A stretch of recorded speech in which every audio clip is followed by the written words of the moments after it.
আজকে আমি তোমাদের সাথে শেয়ার করবো আমার সরস্বতী পুজোর ব্লগ। সরস্বতী পুজোর সময় আমি কিছু ভিডিও ক্যাপচার করেছিলাম, মিনি ব্লগ বানাবো বলে। সেগুলো সেই অবস্থাতেই পড়েছিল আমার গ্যালারিতে। তো এখন আমার মনে হলো যে চলো ভিডিওগুলো এডিট করে তোমাদের সাথে শেয়ার করা। আমি আর সোহান গেছিলাম নীলাশাদের বাড়িতে অঞ্জলিতে। সকাল 7টায় পুরোহিত আসার কথা ছিল, তার জন্য আমরা তাড়াহুড়ো করে বেরিয়ে পড়েছিলাম, কিন্তু পুরোহিত মশাই এসেছিল ঠিক 8টায়। তারপর ব্রাহ্মণ চলে যাওয়ার পরে আমাদের সোহান বসেছিল আসল পুজো করতে। ঠাকুর মশাইয়ের পুজোর পছন্দ হয়নি।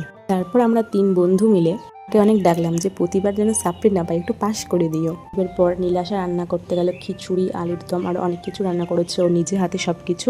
ও খুব সুন্দর রান্না করতে পারে। আর তারপর আমাদেরকে সাজিয়ে গুছিয়ে খেতে দিয়েছে, আর সঙ্গে দিয়েছে গোপাল ভাঁড়ের স্টোরি। একদম খাওয়া দাওয়াটা জমে গেছিলো।